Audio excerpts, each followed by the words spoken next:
I love the end of that song.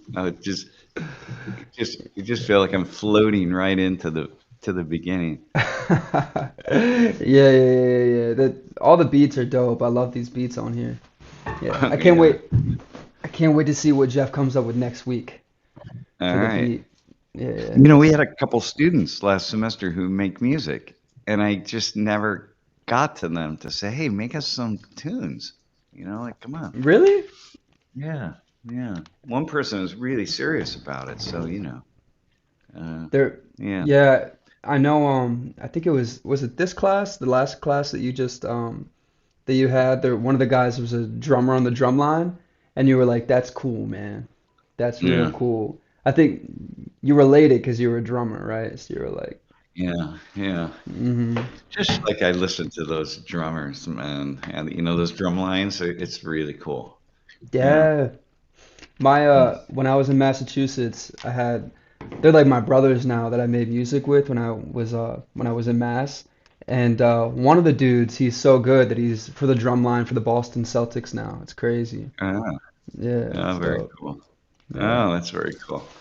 I was never particularly good with my snare. I never took lessons, and I never really um, that I've never yeah, I never took lessons. So just easily going in and out of drum rolls and paradiddles and things like that, they call them. I just never got good at that, and I didn't really need to be the kind of drumming that I did. But What kind did you do? yeah, What's the snare? Is that the one that's like, yeah. So you're doing like rolls and double stroke rolls and stuff. It's like hmm easier. I just never got really good with my hands in that way. got it. But Did you do the it's full fine. one like where it's like Yeah. I played a trap set, and I got had it, a got it. double bass pedal, and the whole thing, right? Like I was really, yeah. But just Yeah. didn't ever need to do a lot of my snares, so it's Right, and the snares are the one that hangs off of you, right? And you're just like yeah. that. That's the snare. That's what Well, you're talking. they also have toms on a drum line, but yeah, the snare is that the tit tat tat tat. Yeah. Yeah. Got you. Yeah. hmm All right, so listen, you from last two classes were I really, really enjoyed them. But all hmm three classes this semester, I feel like it's been, Like a hot um, start. yeah, it feels really, really good. Feels really good. Feels like the class is really engaged. Of course, like I said yesterday, that'll start to change as hmm they sort of understand the nature of it, and they come in and that kind of thing. But Yeah. nonetheless, It it's it was it's sup- good. Yeah. it was pretty surprising to me how many students thought about cancel culture like that. Because I was Oh, answering the question myself, and I was like, I don't ever yeah, think about that. But it's yeah, almost like all the students were thinking about cancel culture, like afraid of being canceled. I'm like, what are you afraid of being? yeah. Like, that was my Yeah, head. That's where I they're went. quite aware of the fact that um, that it can happen. I mean, they're thinking about it, right? But you see kind of what they did. Opinionated man, I see that dad joke right there. I like that. I appreciate it. I missed it. Um, We're on a roll. so I think the way that young this generation is dealing with it is often like some of the folks here just not being on spending much time on social media, and trying to be really careful. But as I said with that Michael, who I gave the Lego set to, you you Mm-hmm. you can think that what'll get you in trouble, but of course you don't know, right? That's just the nature of it, and then it takes off. I was thinking I should have said use this in class as an example. Maybe I will at some point, but I remember about 10 years ago, 8 years ago or so, I had a Jewish student who volunteered, and we talked about things. Her grandmother sent me this long email about how it's anti-Semitic to refer to Jewish people as Jews, right? You should say Jewish people. And I'm like, well, okay, we as Christians, we as Muslims, we as whatever it is, it doesn't really Mm-hmm. matter. But her take was she just equated that with like the damn Jews, like an anti-Semitic slur, and Right. the Jews, the Jews this, Right. Jews that, and Mm-hmm. I'll be damned, you know. So here's this 70 something, probably now 80 something year old Jewish grandmother, maybe if she's still alive, down in Mm-hmm. Miami, who Okay. sits on my shoulder every time I say the word Jews, right? As Mm-hmm. opposed to Jewish people. And sometimes I catch myself and I say Jewish people because of one person who now Yeah. just sits there on my shoulder, telling me like, yeah, you know, don't, don't be hating on Right. Jewish people. Mm-hmm. And you think about how insidious that is. And of course, at some level, she's right. I mean, this is how it is, right? I mean, but the Jews, this Right. is what people say, right? But Yep. it's not the same as like the Christians or you say the Yeah. Muslims. I don't know, the whites, the blacks, the Mexicans. I mean, I don't know. So in Right. any Like case, uh, the yeah, way the uh, the way the term was like kind of socialized, the yeah, like using the word the Jews, like, or you're, yeah, oh, or like people would say, like, call someone a Jew, like, oh, you're a Jew, you know. exactly. And it's that tone of voice kind of thing, right? And I'm Yep. very sensitive to that. And um, and there is so much anti-Semitism, right? That I'm just extremely sensitive to it. But the point being, okay, I'm not going to get canceled by saying that, Jews, right? Hey, are there any Jews in class kind of thing? I'm not going to get canceled for that. And Right. probably in all likelihood, there's not a single other grandmother who feels the same way. You know what I mean? Right. Right. Well, someone does somewhere, right? But but That's just but you don't know, right? Like at some right. point in time, that could just spin in a slightly different direction, Mm-hmm. and then you get enough people and someone writes a blog or someone writes something and suddenly, you know, it just starts to go and catch fire. And there's always Mm-hmm. a first time, right? There's always the first time. Mm-hmm. So anyway, that's kind of, it's really interesting, right? Yeah, and I guess now with like how fast, because you said when it catches fire, and I guess with social media, things can catch fire so quickly, or like be popularized, or like a term, or like a slang or something can be popularized so quickly.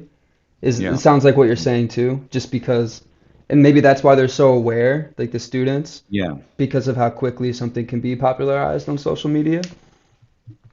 Yeah, Hmm. exactly, man. And how quickly, it just really goes, right? Right. Just Yeah. really goes. So, Hmm. hey, Eric, I just typed that in. A new apostolic reformation. Yeah, I'm looking at this guy, Peter Wagner. Yeah, I know of this guy. Yeah, yeah, yeah. I wasn't aware of it. Like by the name, I wasn't aware of it, but I actually used him in class for something. I quoted him for something a few years back.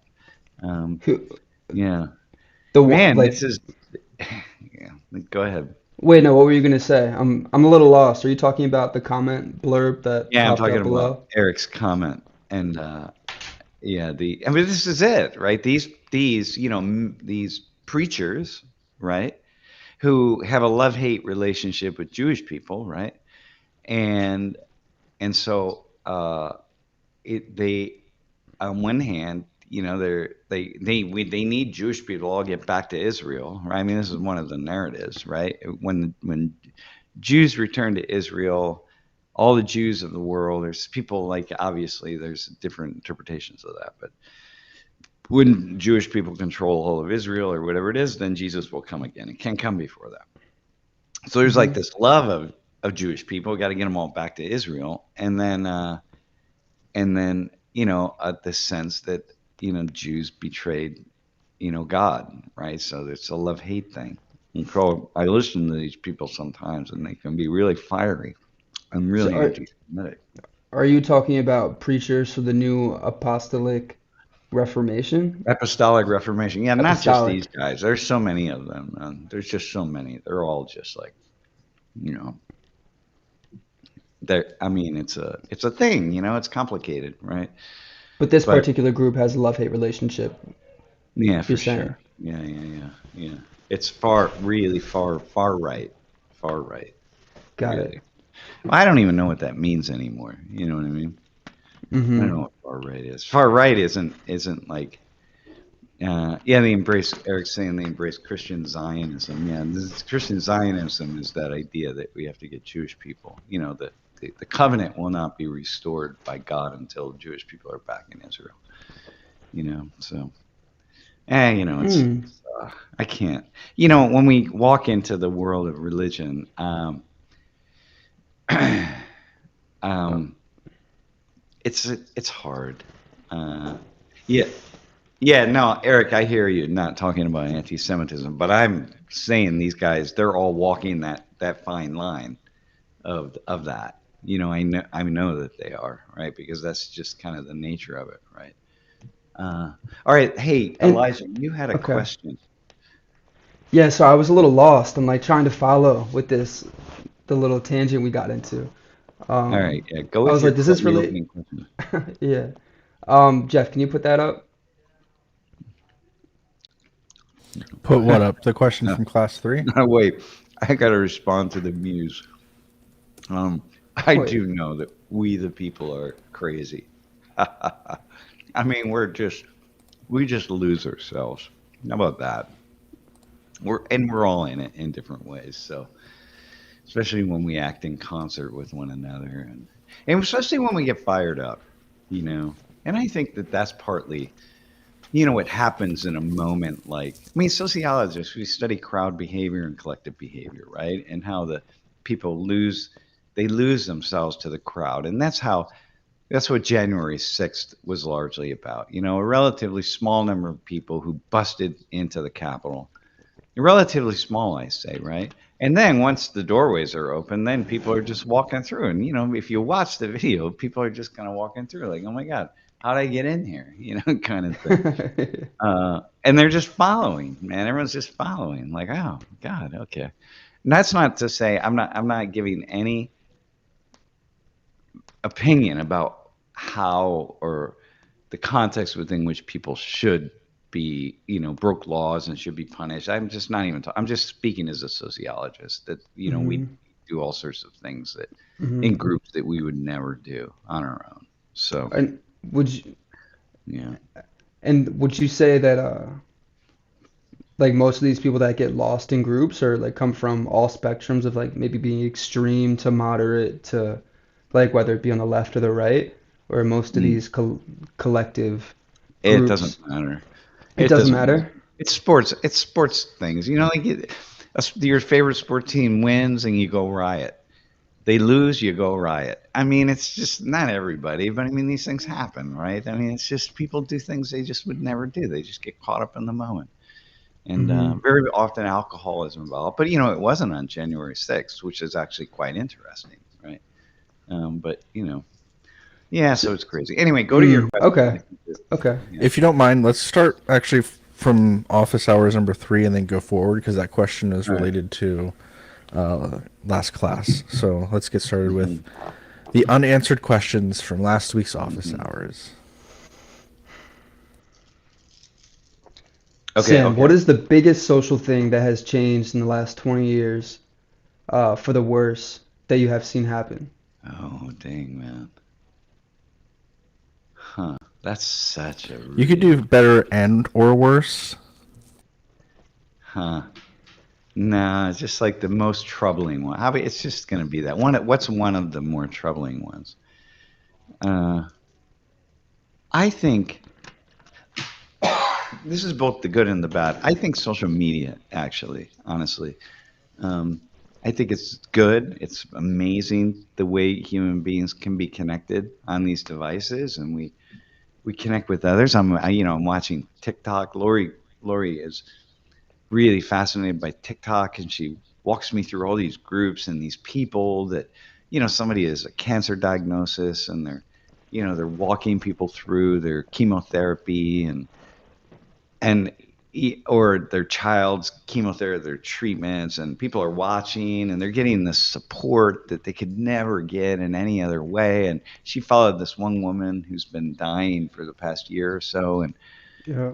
And she watched it, this woman had her final message, and then she seemed fine, but then turns out she died just hours later. I mean, it's so powerful, right? Wow. It's such a wow. So here's this woman who otherwise would have had this entire experience with a very small number of people, but she got to share that experience with people who really cared. It wasn't like snarky individuals who were just going like, why are you putting this on TikTok and that kind of thing. It was just a really fascinating journey and a thoughtful journey, and it gave her meaning on this final time of her life. And it's also she had 3 children, and who were all more, I think, mostly college age, and it like gives them something to hold on to. Like Right. that's amazing. That's amazing. It's Right. really cool.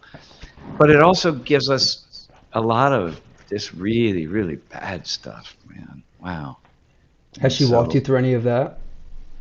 no, I mean, I Like, just see it, all the mhm. canceling stuff, the anger stuff, the like people we get trapped in there's something about negativity and violence that people really we get lost in as human beings. I think because we don't really see much, most of us rarely see violence, and we rarely see anger and rage, most of us, right? Mhm. It doesn't matter where you live in the world. I mean, really, violence is for most people is very rare. Even when you're in an area where there's a fair amount of violence, you day to day you're not experiencing it. The vast majority of people. Some people are. So we get caught up in that. It's kind of like, whoa, what is that about? And so we watch it, and then we go to the next one, and the next one, and the next one, right? So Mhm. I think there's What? just a lot of stuff in that way that's disturbing. That's interesting. What about that? Is like like seeing the violence. Like, what do you see as like the consequences of that? You know what? It I almost think made me. no, go ahead. Go ahead, It James. just made me think of there's like a Netflix documentary on Jerry Springer. Mm, And Jerry Springer, it talks about how like that's the first TV yeah, talk show that kind of showed the negative aspects of like human yeah, behavior and like what yeah, humans can be like. And I yeah, think at one point in the documentary he like apologizes because like maybe set a precedent for like for like how we're able to act in public or what's yeah, okay, yeah, and then it just made me yeah. think of that. Well, I think there's a lot. There's, all these people that are doing these really risky behaviors and risky things and speeding down the road while they're live streaming themselves. I mean, it's just crazy stuff that people want to get views. They want to be famous. They want to be known. They want that, right? Not they, I say they, not, but growing numbers of people who, it gives us, this phone gives this camera right here gives the rest of the world an opportunity to see us. And so like there's something in that that just it's very alluring. For me, I can I can put the cameras on in the classroom because I don't pay attention to them because I've taught for the vast majority of 3/4 of my teaching life. There were no cameras in the classroom, so it's just part of my existence. So to put cameras on doesn't really mean a lot. It doesn't identify. It doesn't shape my personality. It doesn't shape Hmm. my understanding of who I am. It has almost no impact. And what I realized the other day, I had to make a video for a friend of mine or a colleague of mine. It just a congratulations video. They asked me if I would make it. And I said, okay. And I was so nervous. I just sit in front of my computer for 15 seconds and say something. And I was so I didn't want to do it. I'm just like, oh God, I don't want to do this. Like, but he's my friend, so I'm going to do it. And then I just really struggled with it. It's 15 seconds, all I had to say. And I had to write out what I was going to say. It was just because I feel so shy about it, Hmm. you know? Hmm. Well, that's because I really don't want views. I don't want the world to see me. And so every time someone sends me an email and says, "Hey, I was watching your video," I just get a pit in my stomach. I go, "Oh shit!" Like, oh, I don't want that. It's not it. So Right. It's anyway, like it's um, not about the attention for you, it's more so about just the message. mhm. The attention is the least. Yeah. part of And I it. think that Hmm. that's different because I'm of a certain generation. I'm a boomer, as many of us are on this stream. But Hmm. other people are not, right? And they're young, and it's changing who we are and what we are, and how we go in the world. And that's one of the negative, I think, more troubling things. But anyway, okay, Hmm. so that's my answer to that. That's a Real, long answer, man. yeah, real quick, it's making me think about just this is a sidetrack. But Sam, I think you should get it. I think it's called Cameo. Is that what it is? Where like Yeah, you record cameo. yourself sending happy birthdays to people. I Yeah, think yeah. All right. Jeff, we make sure you note that down. I think that might be I think that might be a good idea. Cameo. Can I make a couple extra bucks? Yeah. Yeah. Yeah, you can. This All could be right. good. You send it to How much alumni. can I charge? I see some people that get canceled and then they do cameos, you know. Yeah. So like Hmm. who's the guy that was going to be the attorney general? Matt Gates or whatever? I think Okay. he's on cameo now. Oh, he's got to make some money. Got to figure pay his lawyer fees anyway. So yeah, Yeah. yeah, We'll have to look into that. yeah. You know, well, we'll see. All right, maybe I'll do that. All right. Uh, what is class blindness? Hmm.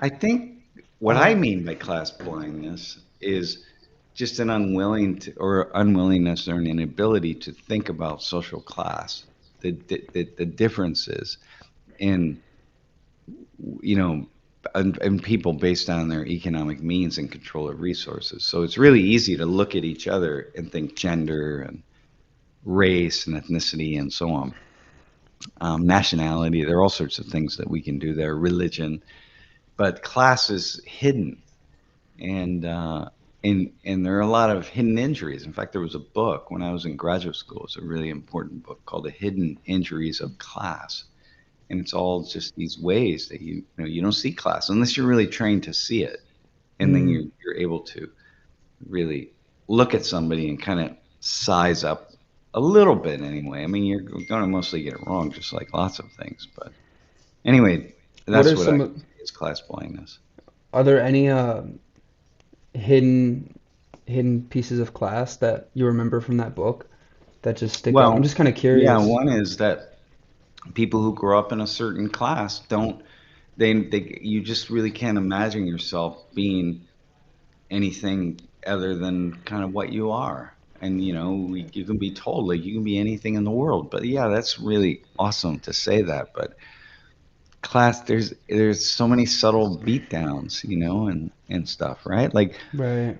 just to even ask for things to, like I mean, as a working class person, I have this thing where working class people in the United States anyway, and I suspect it's probably true in Western Europe, all over Europe actually, but there's this sense of I'm not gonna I don't want to ask people for things. I don't want to demand. It's like, look, I'm not going to tell you that I need a raise. It's like I want a raise. I'm not going to give you the satisfaction of saying no. If you can't figure it out that I need a raise, I'm not going to do it, or I'm not going to give, that kind of thing, right? That's a Right. working class mentality that you're not necessarily going to put yourself out there because you wouldn't necessarily believe that you deserve it, right? Mm-hmm. You work hard, Mm. you play hard, and like the man is the man, so like you don't Right. let him get to you. You're not gonna get to me. I Right. can have my wall up kind of thing. And those are hidden injuries, it's like That makes sense. as So opposed like to for the taking risk. like those coming from like working class or like maybe in poverty, like those that are in upper class could see opportunities, but then others may Yeah. not see opportunities because like they just wouldn't see the opportunity that maybe Yeah. someone from another class would see. Yeah, and I think Eric Sell just said it. Class also, here's another thing, it's ignoring the class conflict that's going on right now. This is all about class conflict. And, and what you see is so many people that support, Trump and Elon Musk and all these folks, right, who are really uh, probably don't stand to gain very much, right? Well, they don't even think about it. It doesn't really matter. But not seeing that you'd be much better off going out and joining a union, right? Unionizing your workplace. But so many people are probably anti-union, like the union, that's leftist communist stuff, right?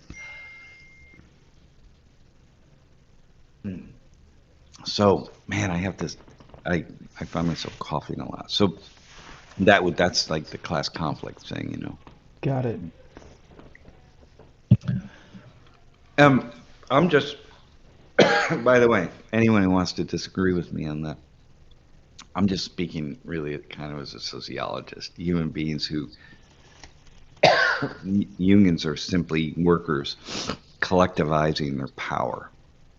And Hmm. where workers collectivize their power, there are a million and one problems with unions. That's fine. I get that. But from a sociological perspective, when workers come together as a collective unit and they bargain with people with power over them as a collective unit, then they have more power. That's just kind of pretty simple math. Yeah. It makes it more of an even playing field. Yeah. Yeah. Yeah. Okay. I mean, that's just, and then, there's a whole world of union stuff out there, right? But I'm not talking about that, you know. I'm just talking about the sociology of it. Right. All right. There's such Um, a men well, go ahead. You can read that. Okay.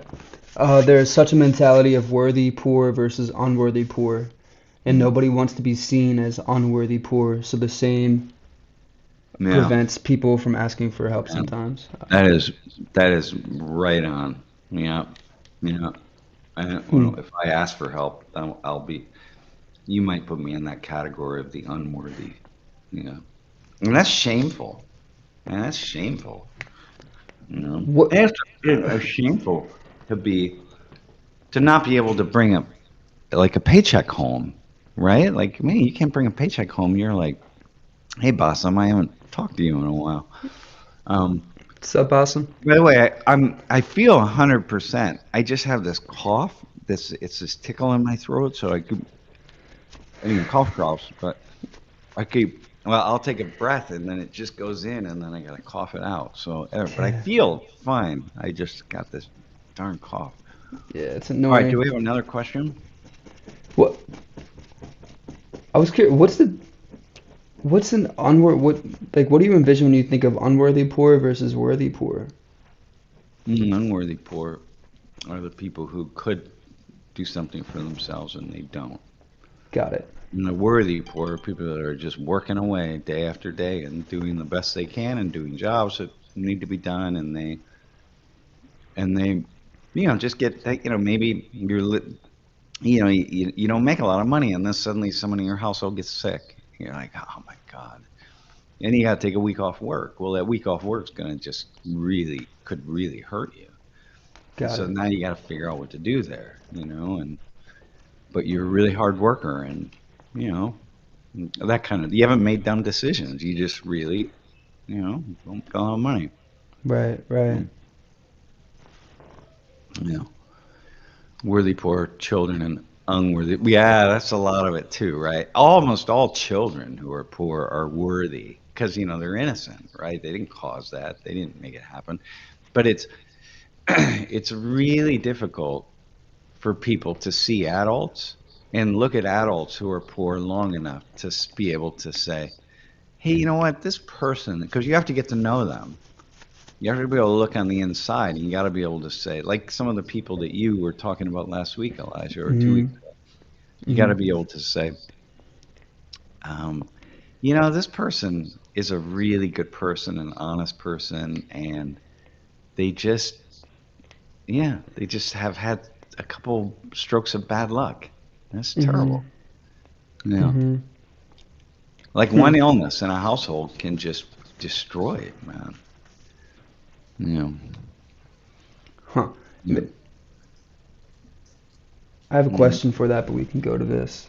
Um, Yeah, go to the next question. Uh, whose job is it to fix social problems? Oh man, you know. Well, here's the thing. It's both, really, right? Um, government has a government has a role. The government, we are the government, right? All we do as governments is we just put our collective money into a pot. We call it taxes, tax revenue. We put it into a big pot, and then we have these administrators, right? Politicians to kind of oversee it, but below the politicians are all the bureaucrats who are hired to figure out how we're going to spend that money. And then we hire people to do the things that we need to have done, like whether it's shovel snow or police our cities or, have whatever it is, or sewage lines, clean, make sure the poop leaves our house and goes somewhere and gets treated, that kind of thing. So, Hmm. national defense, whatever it is. I mean, that's you gotta have that. That's the nature of it. But um, So you're we saying when we you say stop. whose job, so you're saying when you say whose job it is, you're saying Yeah, it's. well, that's what you have to have that in a modern system. And you gotta have it. You can't. And so then we have charities, right? We have other things. We have first off, we have for-profit things like we have for-profit garbage collection in the state of New Jersey, for example, right? I mean, much of New Jersey is for-profit. That's the first time I encountered that coming from Ohio. Man, you know, and so like, okay, well, but we paid the same amount. He's like, it wasn't less expensive. In fact, it was more expensive because it was run where I lived. It was run by the Italian mob. No offense to the Italians out here, but the Italian mob ran the trash business where I lived in New Jersey. So it was actually pretty expensive. So, um, but the idea was, well, if we can privatize it, we can save money, but that's not always the case. And so we have that. So we have public tax, we have the private tax because I was paying a tax. I mean, it was a tax when I paid my refuse bill instead of paying the local municipality. I paid this company. They call it an invoice, but it's a tax. It's the same. It's the same damn thing, Mm. right? So Um, wait, and what's then the we have, logic? Oh, okay. and then the third thing is we have all these like charities and that kind of stuff. That they presumably collect their money voluntarily. It's not a forced revenue generation, right? Where people are forced to pay money to that charity. They go out and they collect money. They sort of get their friends and family and whoever it is who believe in the charity, and they grab them by the ankles and shake them upside down and get money to fall out of their pockets, and then that's what funds the charity. And then we need that too, so that's also a good thing, Mm. you know. So Yeah. So it's no the weight doesn't lean on one side. It's on all three of them. You're saying yeah, there's not one that yeah, but takes more responsibility. yeah, you're right. That's right. But the problem is, the more when everybody is asked to contribute, you know, um, like when I had trash, I had very little trash, so I didn't want to pay the same amount as my neighbors down the street who had 10 kids. I don't have much trash. Why should I pay the same amount that they pay? Right? So therefore, this private thing. Right now, I pay the same amount as all my neighbors. We have different Hmm. size trash bins. They're three different sizes. You have the giant ones, and then you have the middle size, and then you have the real small size. Well, everybody Hmm. pays the same amount, every household. It's like, Got well, it. hang on, well, how is that fair? You know, why am I like, so I pay school taxes. Lori and I paid a lot of money in school taxes since living here in State College, but we don't have kids to go to school. So it's like, wait, how is that fair? I don't have kids. Like, you have kids, you pay your own taxes. Well, it is because that's the good society we live in, right? Hmm. So we pay the same amount for refuse collection. And but at some point in time, it gets imbalanced. And when it gets imbalanced, that's when people start to say, wait a minute, hang on, I'm not sure I really like this. And that's the Mm. problem with tax revenue, right? Yeah, so yeah, okay, right. Okay, social problems. All right, thanks, Grandpa. Well, here's the thing with social problems, right? The problem is this is even more problematic because one person's social problem is not a social problem to somebody else, right? So here, um, whatever it, let's talk about illiteracy, or let's talk about, disability, workers with disabilities or people with disabilities as a social problem, right? We got to figure out how to get work in integrate workers with disabilities, people with disabilities into the workforce, right? Mhm. And so, like, okay, how are we going to do that? And who should do that? And who should pay? And how much should we pay? And these kinds of things, right?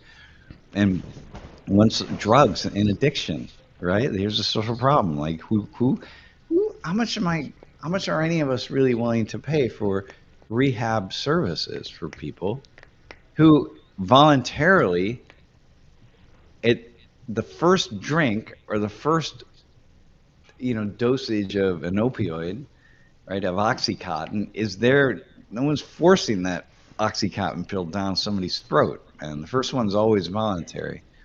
So it's like, well, who's going to pay for that? Who's going to pay for all the rehab services, man? So there's a social problem. Like, who does that? Who should do it? And you know it's a problem. And so it works best in that particular case when there are a lot of social problems. It seems to me there seems to be much less pushback when these non-voluntary organizations pay for it. So they go out and they generate revenue voluntarily from people. They don't force people to have to pay. Take it from tax dollars, but you're going to have to take a little bit from tax dollars because that's just kind of the nature of it. And you want to have a good society. Like, I don't want to see in my neighborhood, man. I don't want to walk out my door and see homeless people. Like, I don't, man. I don't. So I'm willing to pay a certain amount of money for that. And Mhm. um, and I don't want to see down in downtown State College. I don't want to see drug addicts on the street. So I'm like, well, okay, what do we need to? We need. I'm going to pay a certain amount of money to ensure that we have services for people who are addicts, and Mhm. and that's fine. I don't have a problem with that. Mhm. So, like in bigger cities where it's where there's more of that, is it just that Yeah. because like where you said you're paying taxes or we're paying taxes to ensure stuff like that isn't happening in state college? Is it just so much in bigger cities that you just Yeah. can't that you Yeah. can't Yeah. Think about Philly, and think about, yeah, so many cities. Well, you talked about where you were living up in Connecticut, right? Or New Hampshire, Massachusetts, yeah, New New Hampshire, Hampshire. Yeah. Mass. Yeah. Yep. Yeah. Okay. So you see, it's just, yeah, just for whatever more. I was in LA, and it's just, I want to be in downtown LA. Just a horrible, what a troubling place, you know? Mm-hmm. But what do you do when it starts to get really, really out of control? You know? What do you do? You Mm. know? And S- by the way, I like what the Lexorcist said about the services become social problems when eventually, right? If nobody picks up trash, that suddenly becomes a huge social problem for everybody. Social problem, I mean, it's a problem that everybody has to deal with. So, mm. yeah, as we see when the trash collectors go out on strike in various cities and so on, and then it doesn't take much more than a few days or a week for the rats to come out, and like, oh, it's just how horrible. Mm. Mm. Anyway, all right. So what do we got? Do Huh. we have another question? Uh, you think the more we delve into self, the more diagnoses we come up as excuses for actions? Oh my God. No, not excuse. Don't use the word excuses, right? That's the problem. That's like a trigger word for people on the left, right? By the way, say the more we come up, the more diagnoses we come up with as causes for our actions. Okay, and well, you can use the word excuses. I'm just saying that's that's just a trigger word, right? Yeah, definitely. Yeah, the more we get into everything, yeah, and the more we, yeah, for sure. Yes is my answer. Yeah. Which is the problem with academics, man. Like we're paid to deconstruct things, and and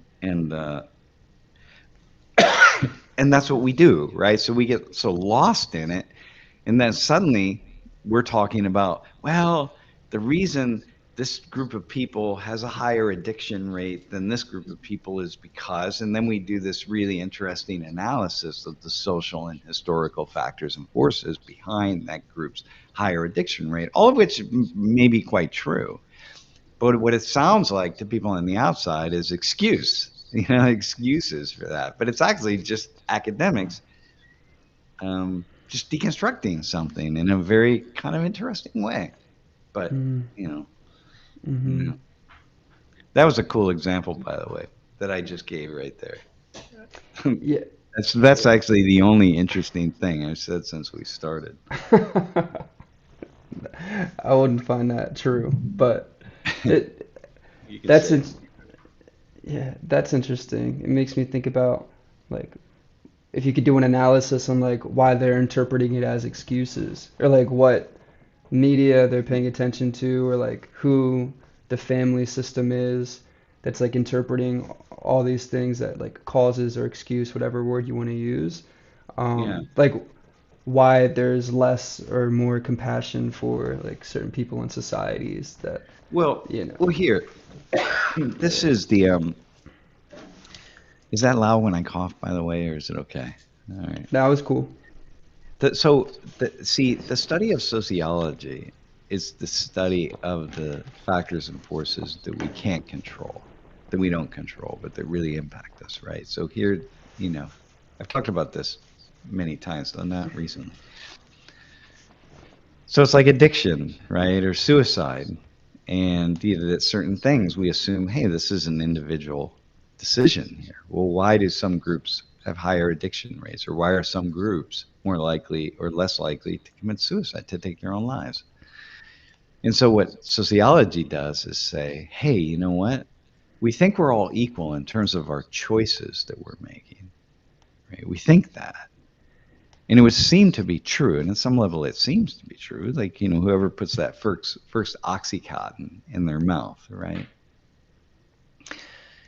But the problem is, well, when we see these big patterns of differences in human behavior, it tells us that there's something else at work here, especially when Hmm. we look at suicide, okay? Because suicide is the great equalizer, because in the end, anybody who takes their own life does it as a single isolated solo action that they do usually in the quiet of their wherever they are, most often, right? Alone. What makes that the great equalizer? Well, Like you gave the because reason, but what makes because that? nobody can ever say that someone, once in a while, of course it happens, right? We have these stories where kids gang up on another kid and they're like, well, you should just kill yourself, and that kind of thing, and then the child does, at adolescent usually. But in the end, you can't say that, like, well, you you killed your that person died by their own volition because you know other people told them to do that, or what. In the end, you have to decide. It is a singular decision to take one's own life. Like this, it comes down. No, it will be that Mm-hmm. moment that it happens is a singular decision. That's the equalizer. Okay. Mm-hmm. So then we say, well, all And right. Well, then you look at suicide rates. If people are making that decision voluntarily, in a population, then the suicide rate should change all the time. You see, every day it should change, because every day, uh, you know, individuals, in one community, like in one state, the state of Pennsylvania, every day, it's going to be 50 people on this day, but tomorrow it's going to be 20 people, and the next day it'll be 100, and the next day it'll be 7. You see, because mm-hmm. there's nothing. It just is what it is. And then year after year, because in the end it's just individuals, people making that decision. So there's nothing that is going to make that a stable, steady decision. Like every day it's going to be like this number of people day today, and the next day, and the next day, and the next day, right? Like you can't measure when someone's gonna give up Exactly, or you can, and they're going to give up in different ways. Like it's just going to change month to month, week to week. I mean, come on, this is just a decision. It's like you're going to eat potato chips tomorrow, but you'll go 2 weeks before you eat potato chips. It's just what it is. You right, just right. decide, "Oh, I'll do it, and I won't do it." Okay, But what Durkheim discovered, and this is the greatest study in sociology, is that suicide rates are steady over time. It's like, oh, damn. Whoa. So That what does just that mean? everything. Because what that does is that says, what is going on in society that's that's putting pressure, or it's on all the members of that collectivity, let's say the state of Pennsylvania, right? It's somehow leading month to month. Well, it changes because you have wintertime and summertime. So let's just go year to year. Hmm. The same number of people are making that decision. It's like Year to that makes no year, sense. even though it's Making different a on a daily decision to take their own basis, life. Yeah, year to it year, should it's be the doing same. this all the time because everything changes. Like there's no sense. Everyone's just wakes up in the morning and decide like a certain number of people are depressed, certain all sorts of things, right? There's no way that should be steady. It should be going up and down, up and down. But Hmm. because it's steady, what it tells me is almost like society, a particular society, each society, it's almost like it demands that a certain number of people, year after year, take their own lives. You see, and each Hmm. society is different. So all these people are living in a nation and a society and a culture in a unique way that it leads to X suicide rate and not Y suicide rate, not not Z suicide rate. It's X, and year after year, it's X. What's Do, the do, differentiation between do, X, Y, and Z? well, X is like, two people per 100,000, and Y is like eight people per 100,000, But it's and always Z is X. 16 people per 100,000. It's like, it makes no sense. It doesn't matter. It would be two people one year and eight people another year. You see? And so this is the thing about causality in human behavior. And once we understand suicide is a sociological behavior at some level, because if I move from the US to another culture with a low suicide rate, and in your age, let's say your age, right? You live in this culture. This is your suicide rate. Go move to a country that has a really, really high suicide rate. Now Hmm. this is different, right? Because you didn't grow up in that country, so it's going to be very different. Hmm. But but if you stay there long enough, your proclivity, the chances of you taking your own life are going to increase. Now, mind you, take that with a grain of salt because it's very complex with Hmm. with immigrants and so on, right? Right, right. Um, but that's the power of causality. Man, that's just like, so we want to say like, who's responsible? See, in the world of sociology, then we say, does that mean at some level we're not responsible, fully responsible for decisions to take our own lives? Because it's almost like the culture is demanding a certain number of people year after year after year. Right. In Japan demands a certain number of people year after year after year. In Cameroon demands a certain number of people year after. And I say demand because I'm trying to get you to see that it's like there's something else going on. Yeah, anyway. But would That's, it be? Yeah, yeah, yeah. But would you see isn't that certain? cool, Would man? you? Yeah, I think it's interesting. It makes me think about the family crucible again. Yeah. You know how Yeah. like the Yeah. family, like the daughter became the Yeah. scapegoat for the whole entire Yeah. family Yeah. because of the husband and wife's problems. So like a role was Yeah. assumed in order to keep the group together in Yeah. this dysfunctional way. Yeah. She It's had to making me do think that. of it's making me think about that, like the role Yeah. of those committing suicide. There's like a demand for that role in order Yeah. to maintain like the dysfunction of Yeah. that whole society. I'm not sure if that's the right correlation, but that's what it made me No, no, think no. It's a about. really, really, it's very good because you would think like, oh, that little girl chose, that young girl chose to play that. She decided to play that role. It's like, well, you're reading that sociological book and realizing actually, when you look at her family system and you deconstruct it, it's like she didn't choose that at all. The therapist knew right away, like, oh, she's in that role. I've seen this a million times. She thinks she's Yeah. making a decision. The parents think they're all making individual decisions. The therapist is going like, dude, you all are doing what all these other families are doing. Yeah. So, years ago, my very first student who I ever mentored came to me and told me that she was she wanted to talk to me about something, right? Really. So we set time aside. I was young, man. I was like 25, 26, I think. Wow, yeah. And she said, I'm planning to commit suicide and I want you to talk me out of it. And I said, she said, I'm planning to take my own life. And I said, well, what do you mean you're planning? Like, how long have you been thinking about it? She said, oh, for a couple of years. I said, well, do you know how you would do it? She said, oh, yeah, I know exactly how I'd do it. I said, well, do you have the means to do it? I said, yep, it's in my car. I got everything I need to do it. Do you know where you would do it? Yep, I know exactly where I would do it. And I said, oh, shit. Okay, she's really serious. Like, okay, this is now I'm like, this is okay, okay, now I sat up. I'm like, all right, hang on a second, right? And she was a sociology major and she was a really thoughtful sociologist. So I explained suicide to her, right? I explained the theory, the research, the idea, and she was like, fuck, man.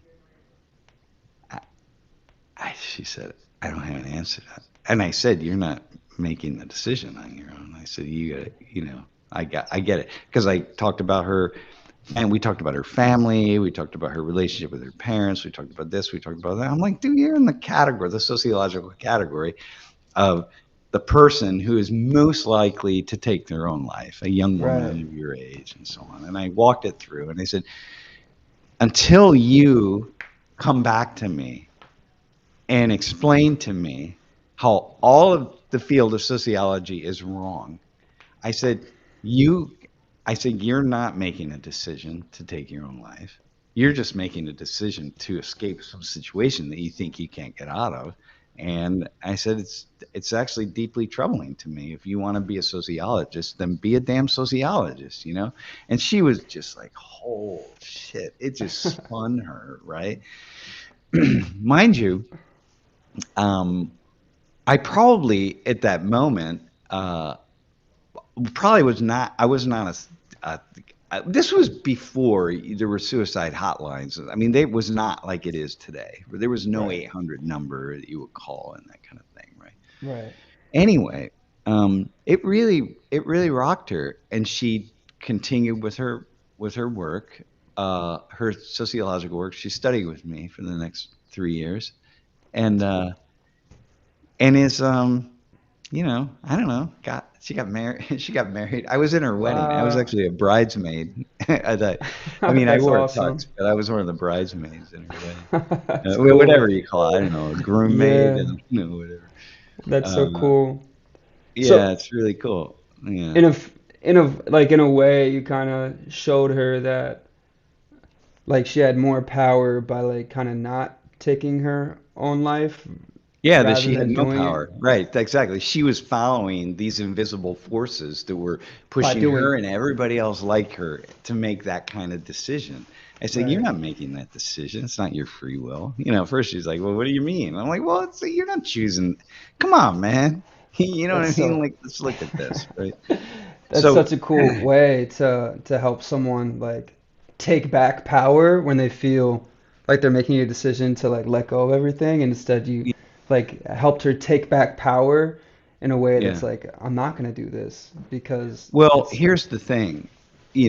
It probably was not the right decision on my part, right? But I was young and I didn't really know. And once again, we didn't have services in the way that we do now, right? So hmm I wouldn't have known who to tell her to call. Like, what am I going to do, right?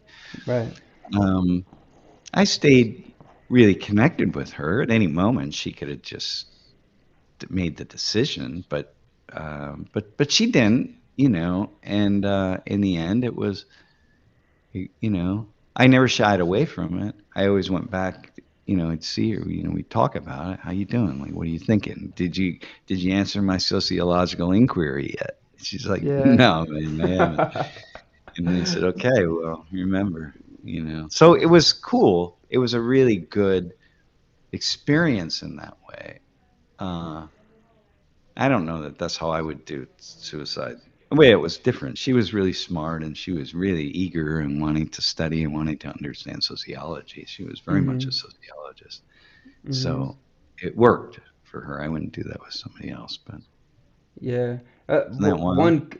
One characteristic I see in that is kind of not isolating the individual to like kind of feel like a patient or like to Yeah, feel exactly. Yeah. like you kind of Well, made it. listen, I'm not in this field of mental health and prevention and self-harm prevention. I'm not in that field, so I don't know what people do and how they do it, right? Hmm. All I know is that um, that was just the decision I made, and it worked, right? Hmm. It was good, and I was the fact that she had all of the everything ready. She knew exactly what she was going to do and where and how and one thing, and she had kind of taken care of things that, like, yeah, I can just go at any point. I've not left anything unturned here. I can, and I was, oh damn, man, that was really kind of unsettling for me.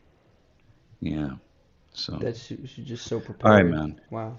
How do we have any other questions? How about questions? How about from yesterday's class? We haven't done any questions from yesterday. Jeff, do you have anything?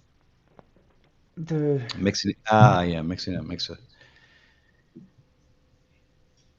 It definitely increased the ease of people getting canceled. Yeah, for sure. I mean, it's just, man, social media is where it just, it just happens and people pile on and they don't even know what they're piling on to. You know, hmm. the story I gave earlier about the woman who thought that if you say Jews instead of Jewish people, you were anti-Semitic, right? Well, all you need is put that out there, especially, when people were really attacking Israel and Jewish people, right? All you need is to kind of put that out there, and then people start liking it, and before you know it, a narrative starts, and then you're like, oh, damn, all right. So that, which is what happened with me, right? So the interesting thing is that what I didn't get to in yesterday's class were these quotes that I was going to show some quotes, but you can get to them actually if you go to a. Hang on, I'll put it in the chat right now. Um,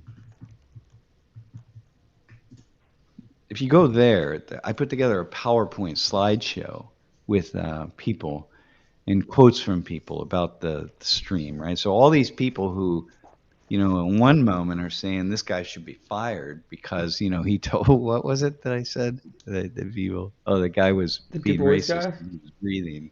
Yeah. Oh The yeah, thing yeah, is, yeah, right, yeah. here's if you're breathing, Right. you're being racist. You're a white guy. So, Right. Yep. so that, which is so just clearly so mean spirited that somebody would do that to me. That people would do that when you know damn well. Yeah, it was really sad, Hmm. just damn annoying, man. But anyway, Yeah. um, but that was a time when people on the extreme right, the far right, anti-education people were looking for professors who they could show were way too liberal and lost their damn minds with all this DEI stuff. And so, Jeff Hamill and Darnisha give them this really awesome footage, man, high definition footage with multiple cameras and great audio. And they just find my footage and they just can take that one little clip, and they can put that up. It's like, so then they Totally just use change the me context. under the bus, man. And then I got a million emails telling me what a jerk I am and I should be It's fired and that kind of thing. it's wild. But what I didn't do yesterday in class was show some of the quotes that are in that document, I think, and that are just of all the conservatives who, many of them, obviously, we're all on here today, right? Hmm. Who listened to the class. And what I told Penn State when I was being attacked like that, I said, "Listen, this is conservatives really enjoy this because I'm actually quite.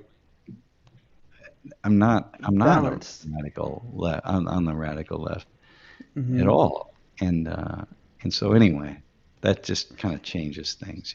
But you have to Hmm. see it. You have to actually see it to Right. do that. Watch all of it.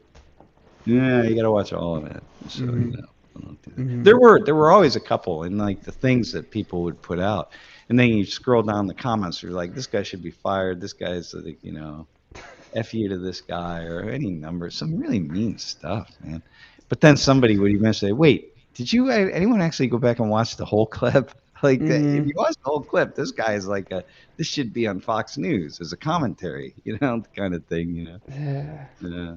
He's Uh, like, this is really critical of the left, but no one bothers. Again, once it goes, it goes. So. hmm. I I wish I could see all the people that are like raging behind the computer to like see who they are, or like see if how they're Yeah, listening. I just wonder if listening has to, you got to be listening, yeah. and I just feel like not everybody's. Or they're what are they listening for? Like what are you listening Now they're not for? listening for. They're actually just in the responses that I would get when somebody has tried these takedowns for me, the canceling. They in the title of the article or the subtitle of the article, it says already. It tells people what happened, and so people often don't even look at the video. They just take that and then they paste that in a response to me. And some of these websites, put my email in there, right? Some of the lesser known ones, like Fox News won't do that, but Right, well, they would put a link to my page at Penn State, and then people can easily find that, and they just get my right, email and they go.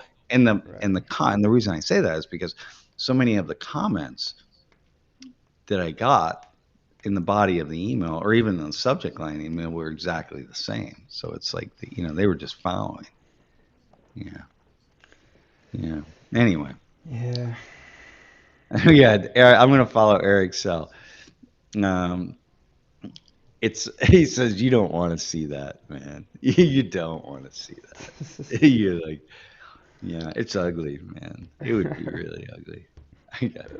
God, some of the meanest things that people would say.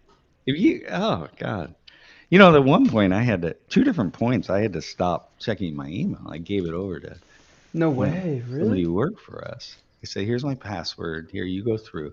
I have a different email, and then you just send me the things that I need to see, right? And then It if was there's that any death bad. threats, then you need to, we need to report them. But otherwise, just delete them, just get rid of them. So Wow. So you did received that. death threats before? Yeah, oh my God. That's crazy. Not Wow. direct, like, hey, I'm coming after you, but like I'll see you at your front door, kind of thing. But yeah, no, it was really unsettling for Lori. Less so for me because I'm just doing the sociological thing and understanding what that is, and it's Right, not like it's very unlikely anybody would follow through on anything like that. But right. yeah, it wasn't Julie, Matt. Julie didn't have to do that.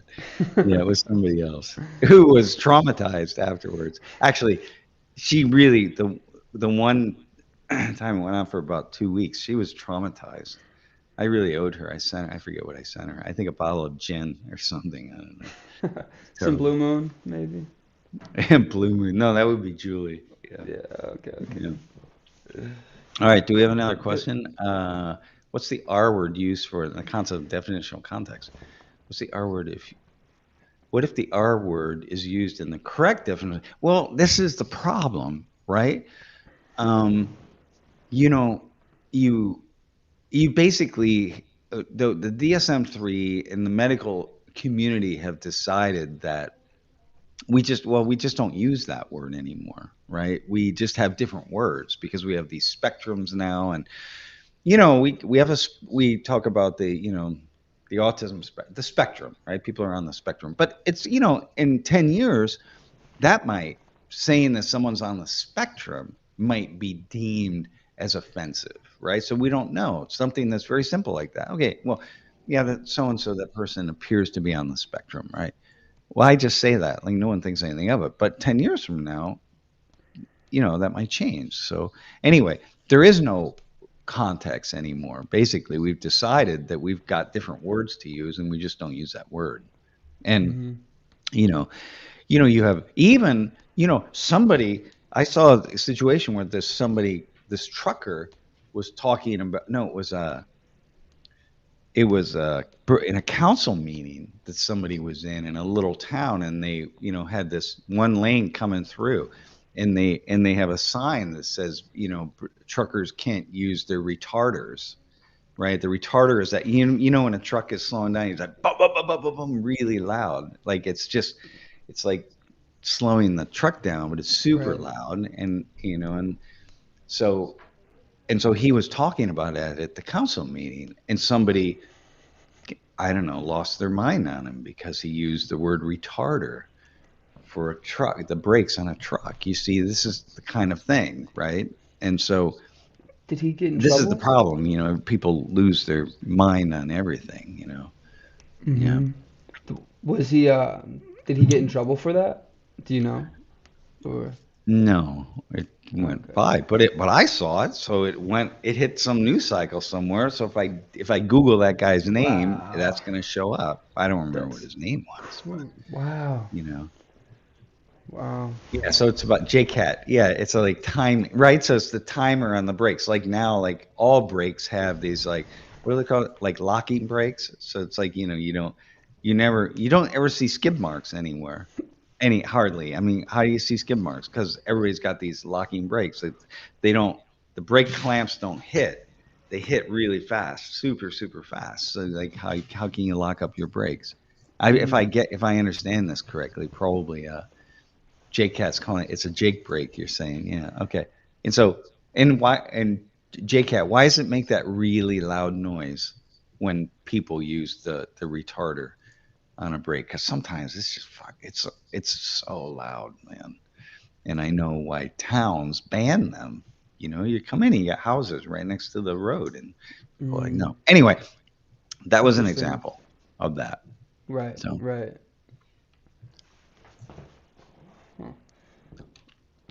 Huh. Modifies the exhaust value. Okay, there it is. So that's where the sound is. It's in the exhaust. Yeah. Yeah, of course. Of course it's in the exhaust. Yeah. Yeah. Of course. Yeah. Of course. Well, I'm thinking I like knew what that that. is. Yeah. Yeah. Yeah, it's wild. All right, what do we got? We have another question. Um, and much more hope for Gen Z. The more I returned to visit PSU and listen to this class, the environment was much more different in the Obama era when it came to speech, not in a good way. Among millennials, yeah. Being anywhere right of center was toxic during that time. I appreciate Sam's work and I love some of the student perspectives. So here's the thing that I will say to this comment, which is a really nice comment, and I appreciate it. Thanks for your kindness. In my class, in the Obama era, it really wasn't that different because than it is now because I was asking people to be very thoughtful and make their statements, whatever it was that they were talking about. I gave them the space to do it, and we gave conservative students the space to put their opinions out, much like today. Hmm. And so, but I think probably across the board, what you're saying is probably is more true than not. Yeah, so I'm going to be with you on that. Oh. But I will say not so much in social 19. Mm. Yeah. Oh, across the board speech was different for millennials across the board, not in Oh, hey, class. Jews 81. I got muted in chat when I said the R word once because a lot of people didn't know what the word was. Yeah, that's so interesting. Yeah, yeah, it's one of the words. And notice how in class yesterday I didn't even say it, right? And I was the one woman whose brother is on the spectrum. She said, I was going to ask because the one kid, a couple people, and I know international students didn't know what it was. We have Chinese students and Korean students and I know that there were a lot of students who didn't know what it was, even though when I asked, nobody raised their hand. So I really wanted to tell them what it was, but I'm sure someone around them told them. That's what usually Hmm. happens. Hmm. Um, I was going to ask the young woman whose brother, she said, people have used that word toward him. I was going to ask her to tell people what it was, but then I thought, you know what? Um, she probably will do it, and maybe she'll look back and feel like, oh, I shouldn't have done that. It was the pressure of the moment, and I didn't want to put her on the hook like that. So hey, Steve, Oh, Grandpa's place. Yeah, then there was another guy uh, who got in deep trouble. He temporarily got fired for using that word that you're talking about with in niggardly means stingy, right? And so it's you don't pronounce it the same way. It's just like and he used that in a meaning. But the problem with that guy, he used it and he got in big trouble. This was probably like 8 years ago. It was one of these DEI kind of things, right? But the problem with him, he got in trouble mostly because he was a bit of a curmudgeon, and he didn't. And they really were saying, and it seemed like he didn't want to be there anyway, and he was just sort of being provocative by using that word, right? And so in the end, nothing happened to him. They just said, like, "Come on, dude, you don't have to be provocative." But that made the news cycle too, right? Wow. Um, yeah. So, but in his case, he was kind of being a jerk. It seemed like it, but maybe not true. But that's what I was able to take from that. Yeah. Got it. Yeah. Tiny yoinkite semi-trucks have air brakes, right? So it's the air. It's got to be the air going through the exhaust in that way. So yeah, huh. It's so interesting. All right, what else do we got? Um, what are Sam's views on removing DEI directives from government only recognized? Here's the deal. Here's the deal on that. There are two genders. Trump, he stuck that in, right? Look, I'm a sociologist, man. So I like things that are complicated. And I love the idea that there are many different genders because I'm a It's what I do, right? I put things in categories, and the more categories I have, the more fun it is. So I'm like, yeah. So what do I think? No, there aren't two genders. It's fine. There are two genders, right? Great. But in my mind, I'm going to come up, the more the merrier, basically, because that's what I'm not going to say that. I'm not going to push it out into the world. I'm not going to tell people how many genders there are and sexes and so on and so forth. I'm not going to do that. But when I start doing my sociological analysis and I'm writing something to myself, about deconstructing the world, I'm going to come up with a whole bunch of them. And I'm going to come up with, it's a challenge for me to come up with the theoretical thinking as to why there are 7 or 6 or 13 or whatever it is. That's just what I do. So that's my answer to your question, right? But yeah, I get where we're going here. I'm never going to stand up in public and say that, like, and tell people how many genders there are or whatever it is. I was like, yeah, well, whatever. That's above my pay grade, or no, Hmm. be below my pay. No, I don't know what it is. It's something, but I'm not going to do that. But in my own mind, I'm going to have a lot of fun with it. Yeah, yeah. All right, what was the other one? So it was that one, and then yeah. Just wanted to explain the whole thing about a Jake brake. It holds the truck Oh, back, and more importantly, it lets your neighbors know when you're going to work. Good morning, Frank. Good morning, Steve. Hey, Cindy. I'm going to work, guys. I'm on to work this morning. That's so funny, man. That's awesome, dude. Mm, yeah. Well, hey, Jews 81. Um, I hear. I don't. I know. I hear you. I think maybe I just have gotten used to it. Again, I don't know if you were on the beginning of the broadcast when I was talking about the grandmother of one of my students that was angry because I was saying Jews and not Jewish people.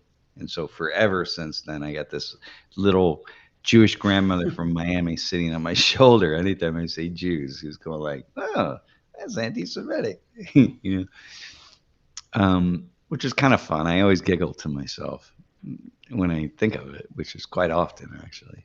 And so, yeah, so I don't know, just yeah, there are certain things I don't fight anymore. Yeah, Mm.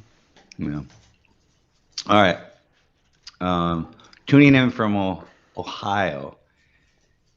Why do you think he's in with such difficulty in seeing our fellow humans as humans? Oh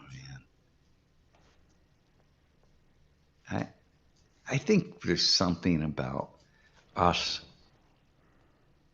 This is what social media has partly done. It just we so Elijah, this is what the very first question, or that one question, right?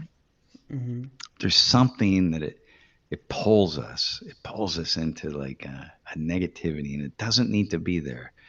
We can be really happy all the time. Why have a negative thought ever?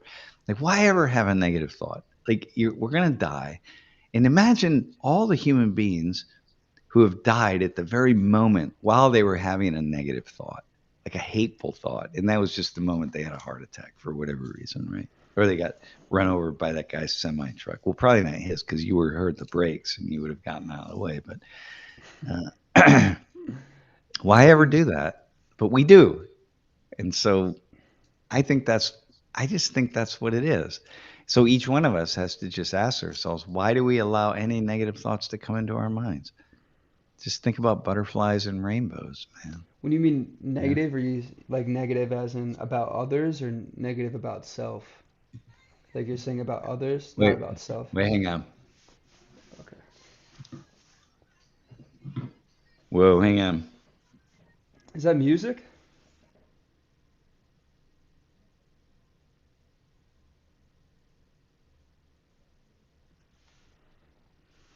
I accidentally turned on BTS. It was like jam. I touched my earphone and I suddenly had BTS in my ears. Like, oh Okay. my God. What's Yeah. BTS? BTS, the Korean uh, K-pop group. It's Okay, their I thought song I heard. Butter. Yeah.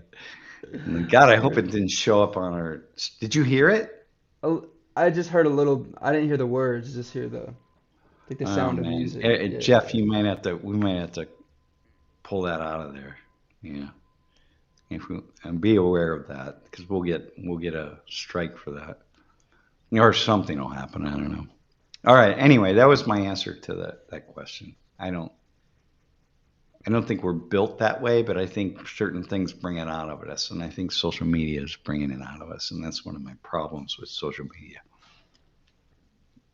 Yeah, I'm a K-pop fan too, man. Yeah. BTS. Pretty intense. Do you know, Elijah, that I'm the seen as the American that really introduced uh, the U.S. to BTS? yeah. No. Yeah, Wait, really? yeah, yeah, yeah, yeah, How yeah. did that happen? It just was random. It was like back in 2016 or 2017. I did a segment on BTS in my class, and I said, this pop group, this group, K-pop group, is they're going to be the biggest musical artists in the history of music right here. And no one in class knew who they were. And I said, this is the biggest band ever, bigger than the Beatles, bigger than anybody you can imagine, right? Well, now And Taylor Swift had moved right, beyond them, yeah. but they had broken a record that Taylor Swift had set. Wow. And somebody in Korea grabbed that and they ran with it, and suddenly it was like boom, and then they became the biggest group ever, right? Till Taylor Swift's wave crashed over them, but That's crazy. You haven't gotten it any was happened to be royalties or anything? no, but it's just one prediction that I happen to make that was correct. Usually all my predictions are wrong, but I watched that video too. I think I did transcriptions on that or something. But I remember that. yeah, Yeah. yeah.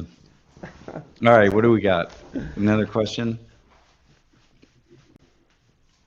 There's all the questions I have. Oh man. All right. Well, Jeff, so where do we? I love how when people will start going, like how you all are like going, talking about trucks and brakes. It's so cool, man. I just love that. It's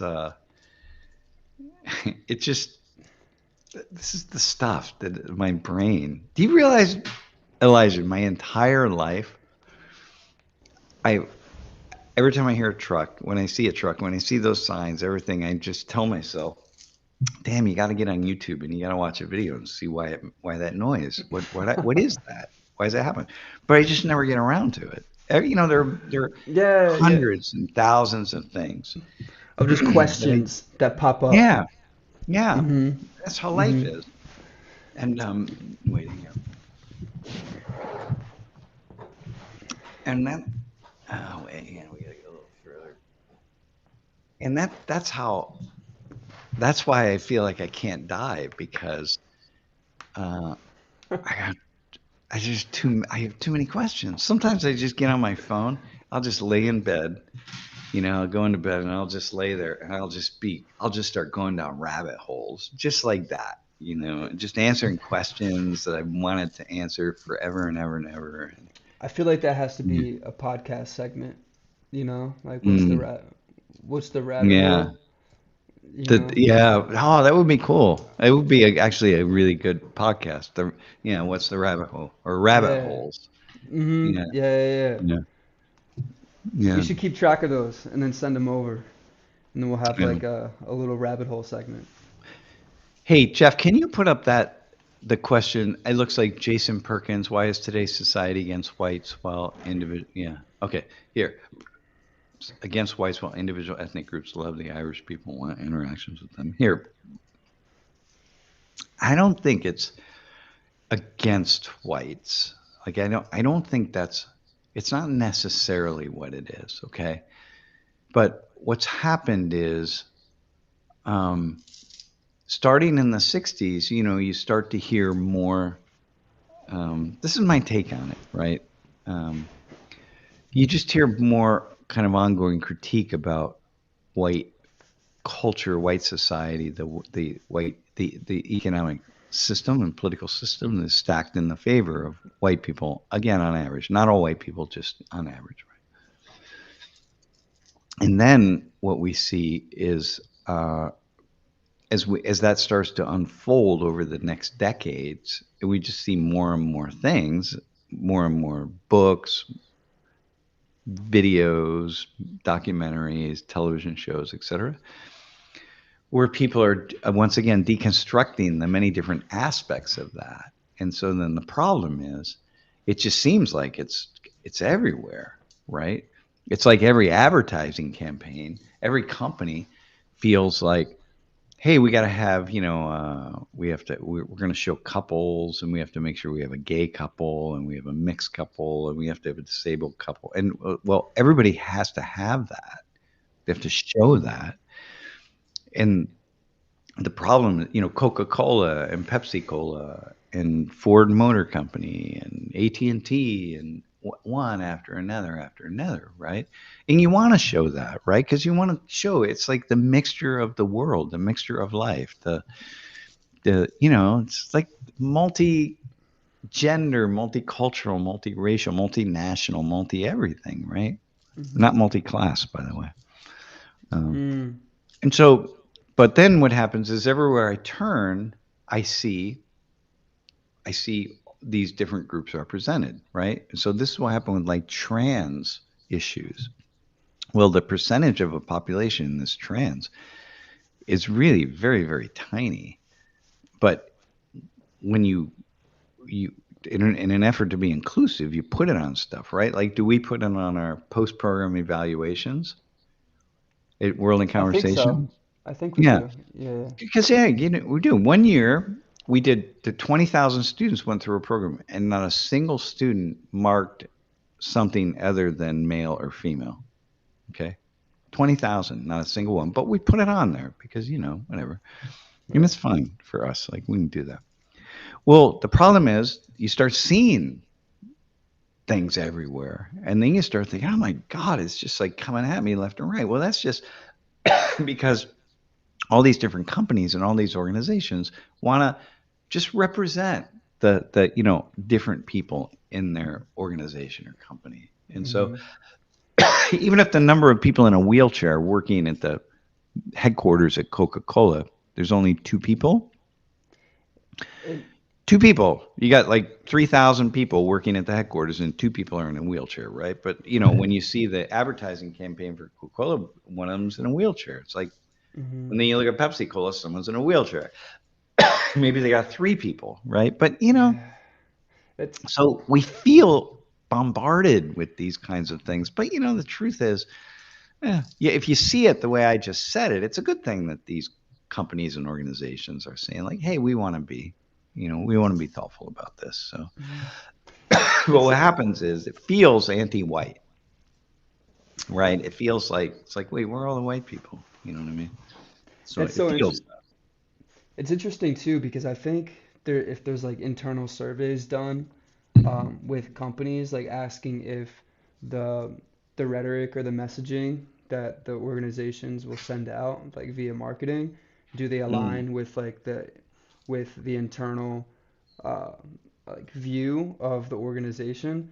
And like a lot yeah. of employees will say that it doesn't look how employees or like how the company markets it to look, you know? Okay, And but then, you're right. But here's the which is problem. But interesting. imagine they don't do that.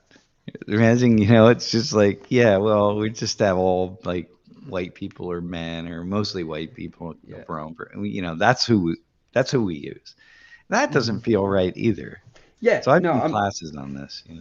yeah, no, Mm. for sure. I, I remember being at Oracle and a lot of employee. I'm not a lot. I would like survey some, like my friends or like those that I got to know, asking how.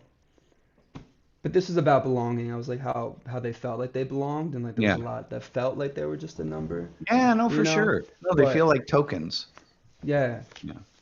Yeah. right, I right. totally see that. And nobody wants that. It's like, hey, wait, are you just inviting me to be in this photo shoot because I'm in a wheelchair? It's like, but then but why not? Because that sends a message to other people in wheelchairs. It says like, hey, if you have a disability and you live your life in a wheelchair in public, right? Come, we, hey, we're open. Like that's a cool thing, but it's Yeah, also can be seen as a negative thing. And so, that's just the thing. That's where we're at. yeah. I think it's a You good don't, thing too. I guess it makes me wonder. I guess like how much of a proportion do they have to have of like each before they that's start the to feel problem. like there's belonging or there isn't belonging? Because I think that's how Yeah, some would feel. They're like, yeah, oh, there's only five of me here, or there's only like yeah, 10 of me, or it yeah. was interesting. Well, Yeah, but the problem is if you're trying to expand the number of people, then put the message out that says, "Hey, we're, so you're damned if you do, you're damned if you don't, right?" right. And and that's and sometimes it's not done in good faith. It really is like, "Oh, we just want to this is just a message we use, but we're not going to hire any more of those people," kind of thing. But Right. mostly I don't find that's the case. People are quite thoughtful. Now, mind you, in the New York Times, I look at weddings in the New York Times, and the number of is so I just see so many gay marriages, gay couples, right? I'm like, damn, a lot of gay couples, right? And Jewish couples, where at least one person is Jewish. I'm like, wow, gay couples and Jewish couples, like, what is that? And then one day I started thinking, it was just like hitting me. I'm noticing it, right? And then I thought, wait, hang on a minute. But there are a lot of gay couples in New York, man, and there are a lot of Jewish people in New York. So I'm like, they're getting married. Right. So I'm like, of Yeah. course there's going to be an over. Because at first I was thinking, well, is this people who are selecting those couples out to be in the wedding to do a feature on for marriages, whatever it's called. I don't know. My mind, Right. my sociological mind is going, wait, what is this? And how is this? And then I thought, I ran the numbers and I'm like, no, actually, there are a lot of gay couples in New York and a lot of Jewish couples. So, okay, That makes there you sense. go. Right. Right. So, Right. yeah. Right. Anyway, Yeah. man, That makes I'm sense. always, always, always trying to just be as see the positive side, really. And it Mhm. mostly is positive, Mhm. including Trump. I'll just wait to see what happens, man. Mostly it's mostly gonna be business as usual. Okay. In spite of, Elon Musk and now, I guess it's just him, the other guy dropped out, but they're gonna go in and start, cutting jobs and stuff. Listen, most jobs, the vast majority of jobs are not getting cut. It's going to be business as usual. It's just like that's what it is, man. Maybe I'll be wrong, but This might be like shock news or whatever, but did you see the thing with Elon like and then not and him doing Oh, dude, I was gonna teach my students in class yesterday how to not do that. You got to make sure your hand is vertical. Make it vertical. You're okay, and then keep your fingers like this. Don't do them like that. Keep them like this. Yeah, you're good. Even if you do it like that, but if your hands are like this, you're all right. But once you do this, that's a whole different matter. And if you're Yeah. straight up in the air, you're okay. You can wave. You can do the queen's wave. You know how the queen waves like this. Yeah, yeah. Right, So it's right, all right. good. Yeah, just make sure you stay away from that. I highly. Did, Do you have any thoughts on that? thoughts on On the Elon? He did it twice, by the way. I was gonna ask Because he your turned thoughts on it around and he because did it to people behind him. Also, that's what I saw. yeah, I don't Here's the know if thing, man. he's like a troll or if like No, he listen. I I don't know. You do things right. Like they have this video of Kamala Harris doing a wave, and she's waving like this, right? Her hand is 45 degrees, so she's waving like this, and then suddenly she makes her hand do that. It's like when you catch it like that, it looks like the same thing. It's like, oh, Yeah, okay. But if you see she's waving, look, Elon Musk, he's a smart guy. He knows how to get a rocket to Mars, man, to the moon anyway. Just to get it out of orbit. To build a rocket, forget if it ever blasts off the Earth, man. He knows how to build that, so he's a pretty right. smart guy. Well, he doesn't know how to build it. He knows how to get it built. I think he's quite clear about what a Nazi salute is, and I think that, and maybe he's trolling us, but I don't know, man. I think I've been in situations where I don't know what my hand movements are. You know what I mean? Once again, I'm going to give everybody the benefit of the doubt. Okay. So I'm just like, yeah, Yeah, I get yeah. I know he like posted on X and he also showed Kamala's and I think he said yeah, there's a few others that did it and he posted that, showing yeah, others that have done the same thing. yeah. Um, Yeah, I maybe don't it really was know an what to FU make to of the liberals, man. NRO. Maybe it really was that. I don't know. Because he did do that first, right? Something like that. I'm like, whoa, damn, man. it. But people do that, and so I don't know. It was not a subliminal message to all the neo Nazis out there being like, "Hey, I'm on your side." It was not that. I saw somebody saying that. I'm like, "Come on, man! Like, Right. you don't have to go there." Maybe it How was. I don't think so. it'd be pretty crazy. It didn't look too subliminal. I mean, Okay, right, right, okay, yeah. It was very, yeah, yeah, it's yeah, interesting. exactly. That's funny. Yeah, not very subliminal. Yeah, you're right.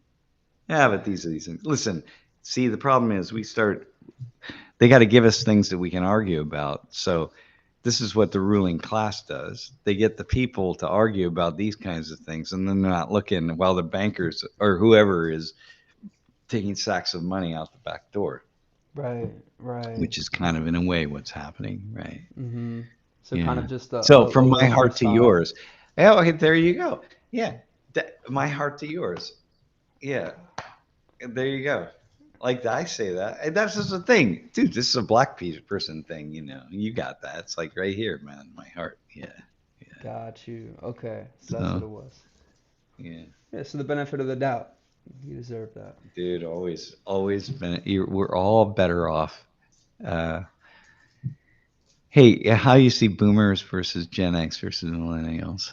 Wait, which one are you? I'm right. I'm a millennial, an old millennial. No, no, no, young. I'm the last. I'm the last year, 96. And so after you is Gen Z. I think so. Yeah. After How do you see boomers? how do I see boomers? I'm trying. Was my dad a boom? My dad's a 1970s, 78 Nah, or he's 76. a no, he's not a boomer. The last Lori's the last boomer. She's 1964. Yeah. Got it. How do I see them? Yeah, yeah, yeah.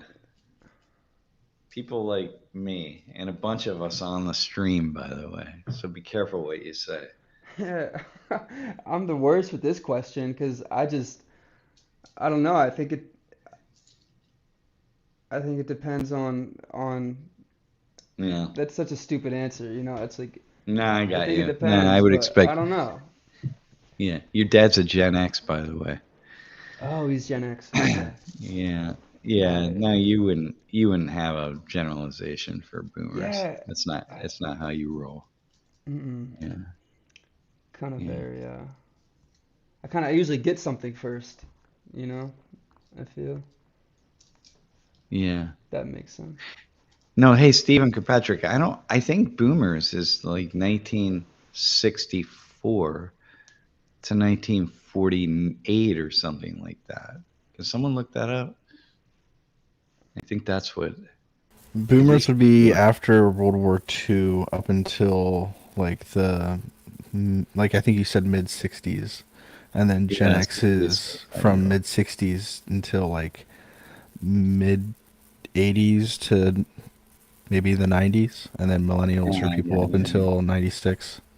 I think I'm off for a couple years. I think in the 80s we're all the early part of the millennials, but Dude, we don't even, yeah, who knows what happened in the 80s anyway, man. That was just a whole different MTV still have music. reality. What the hell? You know, the other day I was listening to this video of Ronald Reagan and George Bush debating. So it was just, it was when Reagan ran in 1980, and they were debating for the nomination of the Republican Party. Really fascinating, man. They were so radical left. They were talking about immigration and undocumented immigration, illegal immigration, whatever it is. They were so radical left, man. Each one was Really? trying to convince the public that the other one was a neo-fascist, man. These are people, they come here, they're escaping poverty, they're often escaping war.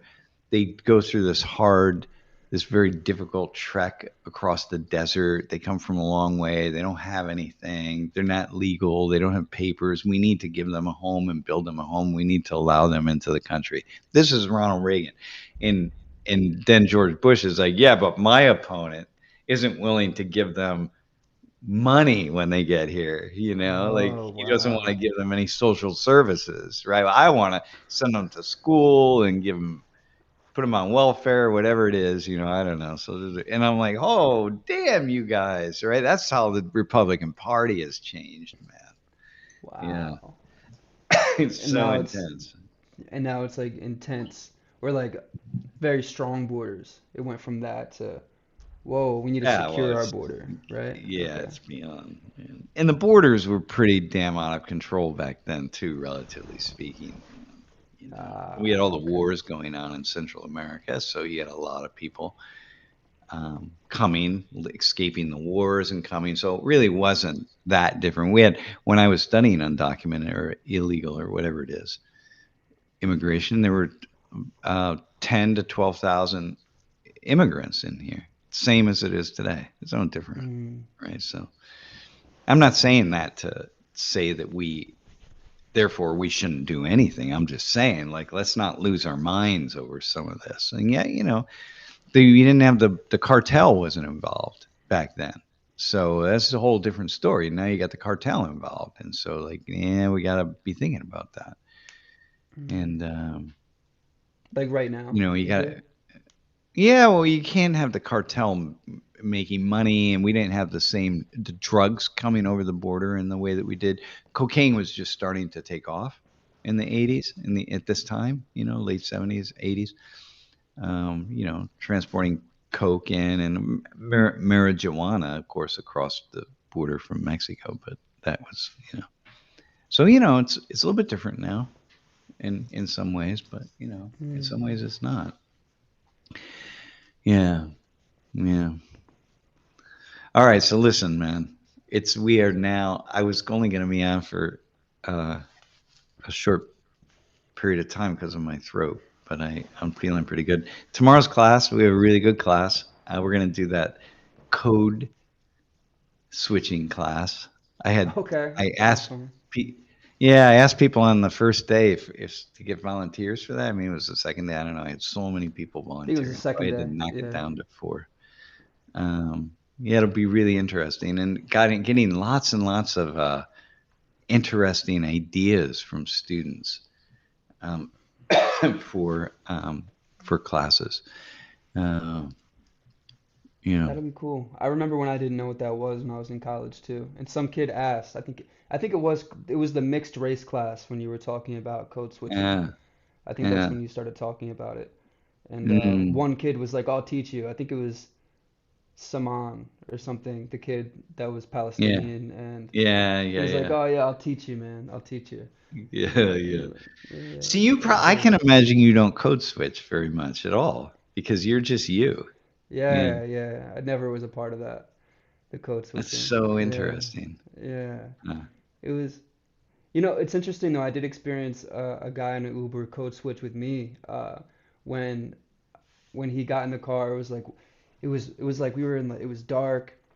This guy comes up to me in the window, and he's like he's got his hoodie on. It's like in Manchester, right? It's like I got a little nervous. I'm like, who is this guy coming up to my window? I don't know him, right? And he's just like, yeah. hey man, can you help me out? He's like, he's got like this like angst about him that's like I can't totally tell like what the angst is, but there's like a lot of angst there. And he's like hyper. He's kind of hyper, Yeah. and he's like, yeah man. He's like, I'm supposed to see my daughter. My daughter's in the hospital. Like I'm trying to get there. My aunt lied to me. And like he's like, and I'm like, okay. I'm like trying to talk. I'm like, okay, man. He's like saying that he needs It's help, building up a and story. Yeah. yeah, yeah. And then eventually I kind of listen. He gets in the car, and then when he tells me, and he kind of had like this certain voice. It wasn't as uh, like loud or provocative. It was just it was almost like kind of like whitewashing his voice, just like a little Yeah. bit. But then Yeah. when he got in the car and we were like talking, and I told him about my dad, and it kind of like, I was, I'm his son, whatever, whatever. Like eventually, then he was like, I'm from Brockton. Like his voice got deep, and like after I told him like the story about my, like kind of like OG'd me. Then all of a sudden he Yeah. like code switched and his voice changed, and I thought it was so interesting because at that time I think he Ooh. felt comfortable with me, because I told him a little bit of my Yeah. dad's story, and from that moment then he code switched with me, and I thought that was really cool because it told me like, okay, he feels comfortable, he no longer Yeah. feels like this sense of like disconnect, um, Oh, that's so but cool. That's so yeah, cool. so We all do cool, that, man. It's part of social life, right? yeah. We're sizing people. We go to a dinner party and we're standing in the corner holding our martini or beer or whatever, or Coke, I don't know, and we're just sizing people up, and then we move forward, and then you go in slowly in, and then suddenly, boom, we allow ourselves to be who we are. Yeah. Yeah. The It's, more like the little bits and pieces you learn, you're like, and then you make like small calculations, like or like yeah, very quick calculations, yeah, and yeah, then yeah, it is cool. It's a yeah. cool. That's cool how connection happens. Yeah, it's very cool. It's a very interesting. Everyone does it. Some people just do it.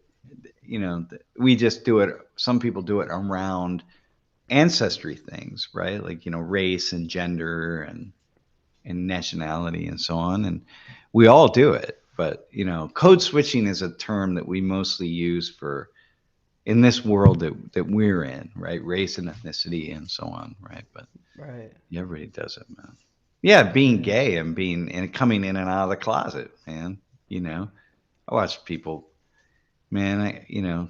I had a buddy who, when I when I was in graduate school, this would be the last thing I say, but because we got to go. But he was in graduate school and he was gay, and he was just whatever. I knew he was gay because I just happened to know he was gay, and But did he it just talk like he was, or no, no, nothing. I just knew he was gay. And then there yeah. was this really popular gay bar in the city where I lived. There was just one gay bar, man. And it was pretty Hmm. well known. And, it was like it was just cool to go to because we would go there a lot because it was just kind of really relaxed and they They're didn't have like chill banging music. bars. Yeah. Anyway, yeah, continue. And so, It surprised me. I was like, this is awesome. But so, anyway. and I saw this guy there and it was just like it was completely different world. And because we were both in the bar, he was just switched, and then I mostly didn't switch because I mean I've got a million examples of code switching, but this was just one that just came up when you told your story.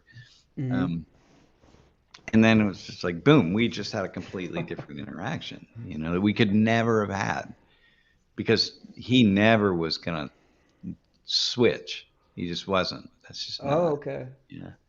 He, Yeah. like in the bar, he wasn't going to. Or you mean he did No, in the no, in bar, the but bar he. he did. It was fine, but he was never going to Right, switch at school. That's where right. I knew him at school. Yeah. And then like a whole different world opened up. Like when he Yeah, it totally switched opened while you up. were with him. Yeah. Yeah, because he knew that he could see clearly that and people will see me anyway and have some sense of it because, I have earrings. So you're going to be like, well, he's, but lots of people have earrings. So damn, I Right. don't know. But you might look at me and think, okay, he's a little bit Like he could open. be, He's open maybe. minded. Yeah. Right. Open-minded. Yeah. Mm, yeah. Yeah. But that's not necessarily true. So that would be I don't know. Hey, by Yeah. the way, Stephen, Kirkpatrick, Irvin, I think he's enjoying it. It's probably really difficult for Irvin to not speak. I haven't talked to him about it, but he's probably sitting on his hands a lot because, Irvin wants to speak. So, yeah, it's pretty cool. Yeah, he sits in the front with Cora. Yeah, it's really nice. It's fun having him in there. All right, listen, man, we're going to go. It's been a long time. We'll see everybody. We'll be see you in class tomorrow, or I won't see you, and we'll see what happens. Should be good. We got 4 really good volunteers, so looking forward to it. Nice. Thanks, Jeff. Thanks, Elijah. Thanks everybody for the chat. Thank you, Sam. Yeah.